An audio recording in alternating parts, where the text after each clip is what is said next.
ভগবান বিষ্ণু মাতা লক্ষ্মীর অভিশাপে কৃত যুগে রাম হয়ে জন্মগ্রহণের কাহিনী রামায়ণে বর্ণিত হয়েছে। কাহিনীটি নিম্নরূপ। একবার ভগবান বিষ্ণু এবং মাতা লক্ষ্মী বৈকুণ্ঠে বসবাস করছিলেন। তখন বুধ গ্রহের অধিপতি বুধদেব তাদের ধ্যান করতে এসেছিলেন, কিন্তু মাতা লক্ষ্মী সেই সময়ে ঘুমাচ্ছিলেন, তাই বুধদেব তাদের পরবর্তীতে মাতা লক্ষ্মী ঘুম থেকে উঠে বুধদেবকে দেখা করেননি, যা বুধদেবকে রাগান্বিত করে। এই পরিস্থিতিতে বুধদেব মাতা লক্ষ্মীকে অভিশাপ দেন যে তিনি তার স্বামী থেকে বিচ্ছিন্ন হবেন এবং একটি মানবীয় জীবনে কঠিন সময়ের মধ্যে দিয়ে যেতে হবে। এই অভিশাপের কারণে ভগবান মানবীয় জন্মে আসতে হয়। ভগবান বিষ্ণু রাজা দশরথের পুত্র হিসেবে রাম হয়ে জন্মগ্রহণ করেন এবং মাতা লক্ষ্মী রাজা জনকের কন্যা সীতা হয়ে জন্মগ্রহণ করেন। তাদের মানবীয় জীবনে অভিশাপের ফলে অনেক কষ্ট সহ্য করতে হয়, বিশেষ করে যখন রাবণ সীতাকে অপহরণ করেন এবং রাম তাকে উদ্ধারের জন্য লঙ্কা। এই কাহিনী থেকে বোঝা যায় বুধদেবের অভিশাপের ফলে ভগবান বিষ্ণু এবং মাতা লক্ষ্মীকে মানব জীবনে কঠিন পরিস্থিতির সম্মুখীন হতে হয়েছিল, যা রামায়ণে বর্ণিত হয়েছে।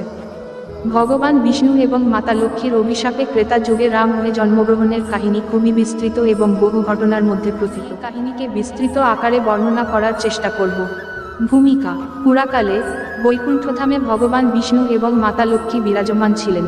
তারা সারাক্ষণ ধ্যানমগ্ন এবং পরম আনন্দে সময় অতিবাহিত করতেন। বৈকুণ্ঠধামের এই শাশ্বত শান্তি ও আনন্দ কেবল তাদের মধ্যে সীমাবদ্ধ ছিল না, তাও ঋষিদের কাছেও এটি ছিল পরম গন্তব্য। অভিশাপের সূচনা।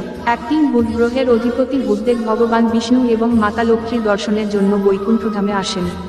তবে তখন মাতা লক্ষ্মী বিশ্রামরত ছিলেন। ভগবান বিষ্ণু ধ্যানমগ্ন ছিলেন এবং বুধদেব অপেক্ষায় বসে থাকেন। মাতা লক্ষ্মী অনেকক্ষণ এবং বুধদেবকে সসম্মানে অভ্যর্থনা করেন, কিন্তু এত দীর্ঘ অপেক্ষার কারণে বুধদেব কিছুটা ক্রুদ্ধ হন এবং মাতা লক্ষ্মীকে অভিশাপ দেন। অভিশাপের ফল। বুধদেবের অভিশাপ ছিল যে মাতা লক্ষ্মী মানব জীবনে স্বামীর থেকে বিচ্ছিন্ন হবেন এবং অনেক কষ্ট সহ্য করবেন। ভগবান বিষ্ণুদেবকে শান্ত করেন এবং আশ্বাস দেন যে এই অভিশাপের ফলে মানব জীবনে তাদের অনেক কিছু শেখার ও নতুন অভিজ্ঞতা লাভ করার সুযোগ হবে। রাম ও সীতার জন্ম। কিছু বছর পরে পৃথিবীতে ভগবান বিষ্ণু রাজা দশরথের পুত্র হিসেবে রাম হয়ে জন্মগ্রহণ করেন। রামচন্দ্র জন্মাইছিলেন কারণ তারা জানতেন যে তিনি একজন মহানায়ক হবেন। অন্যদিকে মাতা লক্ষ্মী রাজা জনকের কন্যা সীতা হয়ে জন্মগ্রহণ করেন। রাজা জনক একদিন শস্য খেতে সীতাকে খুঁজে পান এবং তাকে নিজের কন্যা হিসেবে গ্রহণ করেন। রাম ও সীতার বিবাহ। বাল্যকালে রামপুত্রের আশ্রমে শিক্ষা গ্রহণ করেন। এই সময়েই তারা তারকা, সুবাহু এবং মারিচ প্রভৃতি রাক্ষসদের বধ করেন। বিশ্বামিত্র তাদেরকে মিথিলায় নিয়ে যান, যেখানে সীতা স্বয়ম্বরের আয়োজন হয়েছিল। সেখানে শিবের ধনু ভেঙে রাম সীতাকে বিবাহ করেন।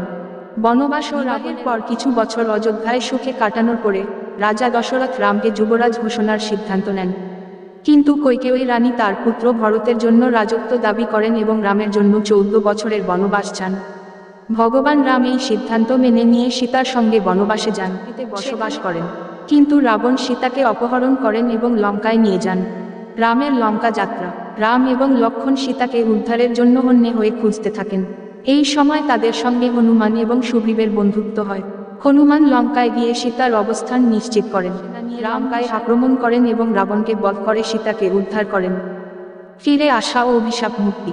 14 বছরের বনবাস শেষে রাম, সীতা এবং লক্ষ্মণ অযোধ্যায় ফিরে আসেন। অযোধ্যাবাসীরা তাদের রাজা রূপে গ্রহণ করেন। রামের রাজাভিষেকের মধ্য দিয়ে তাদের সীমা শেষ হয়। ভগবান বিষ্ণু ও মাতা লক্ষ্মীর এই মানব জীবনের ঘটনা থেকে বোঝা যায় যে ঈশ্বরেরও কখনো কখনো মানবীয় অভিজ্ঞতার মধ্যে দিয়ে যেতে হয়। এর মাধ্যমে তারা সাধারণ মানুষের কষ্ট ও আনন্দের সাথে সম্পর্ক স্থাপন করেন এবং পৃথিবীতে ধর্ম প্রতিষ্ঠা করেন। এই কাহিনী প্রতিকূল পরিস্থিতিতে ধৈর্য, নিষ্ঠা এবং ধর্মের পথে থাকা অত্যন্ত গুরুত্বপূর্ণ। রামের রাজাভিষেক ও প্রজাপালন। রাম, সীতা ও লক্ষ্মণের অযোধ্যায় ফিরে আসার পর তাদের জন্য একটি মহা উৎসবের আয়োজন করা হয়। রামচন্দ্রকে রাজাভিষিক্ত প্রজাদের মধ্যে আনন্দের বন্যা বইয়ে দেয়। রাম তার প্রজাদের সুখ দুঃখের অংশীদার হয়ে ওঠেন এবং রাজ্যে সুবিচার ও সুশাসন প্রতিষ্ঠা করেন। তার রাজ্য অযোধ্যা রামরাজ্য নামে পরিচিত হয়, যা আদর্শ রাজত্বের প্রতীক হয়ে ওঠে। সীতার অগ্নি পরীক্ষা। রাবণকে উদ্ধার করার পর সীতার পবিত্রতা নিয়ে কিছু লোক সন্দেহ প্রকাশ করে। তাদের সন্দেহ দূর করার জন্য এবং সীতার মর্যাদা পুনরুদ্ধার করার জন্য রাম সীতাকে অগ্নি পরীক্ষা দিতে বলেন। সীতা অগ্নিতে প্রবেশ করেন এবং অগ্নিদেব তাকে পবিত্র বলে ঘোষণা করেন। পবিত্রতা প্রতিষ্ঠিত হয় এবং সমস্ত সন্দেহ দূর হয়। প্রজাদের সন্তুষ্টি ও বিচ্ছেদ। যদিও রামরাজ্যে সবকিছু ঠিকঠাক চলছিল, প্রজাদের মধ্যে কিছু লোক সীতার চরিত্র নিয়ে আবারও সন্দেহ প্রকাশ করে। রাম প্রজাদের সন্তুষ্টির জন্য এবং রাজধর্ম রক্ষার জন্য তিনি সীতাকে ঋষি বাল্মীকির আশ্রমে নির্বাসনে পাঠান। এই সময় সীতা গর্ভবতী ছিলেন এবং আশ্রমেই লবকুশের জন্ম হয়। লবকুশের বীরত্ব। লবকুশ বাল্মীকির আশ্রমে বড় হতে থাকেন এবং বাল্মীকির কাছ থেকে শিক্ষা লাভ করেন। একদিন তারা অশ্বমেধ যজ্ঞের ঘোড়া ধরে ফেলেন। তারা রামের সেনার বিরুদ্ধে লড়াই করে তাদের বীরত্ব প্রমাণ করেন। পরবর্তীতে রামের সঙ্গে তাদের পরিচয় হয় এবং রাম জানতে পারেন যে তারা তারই পুত্র। সীতার প্রতিজ্ঞা ও প্রস্থান। লবকুশের পরিচয় জানার পর রাম সীতাকে অযোধ্যায় ফিরে আসার, কিন্তু সীতা তার সতীত্ব পুনরায় প্রমাণ করতে চান না। তিনি পৃথিবী মাতার কাছে প্রার্থনা করেন এবং পৃথিবী মাতা তাকে গ্রহণ করেন। সীতা ধরিত্রীতে বিলীন হয়ে যান।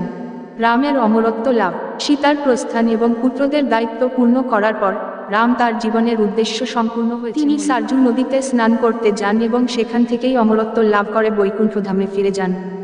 ভগবান রাম ও সীতার জীবন কাহিনী থেকে আমরা অনেক শিক্ষা নিতে পারি। তাদের জীবনে প্রতিকূলতা, বিচ্ছেদ এবং কষ্ট থাকলেও তারা সর্বদা ধর্মের পথে থেকেছেন এবং সমস্ত বাধাকে। এই কাহিনী আমাদের শেখায় যে ধৈর্য, সততা এবং ধর্মের প্রতি নিষ্ঠা মানুষকে সকল বিপদ থেকে রক্ষা করে এবং জীবনের চরম সাফল্য এনে দেয়।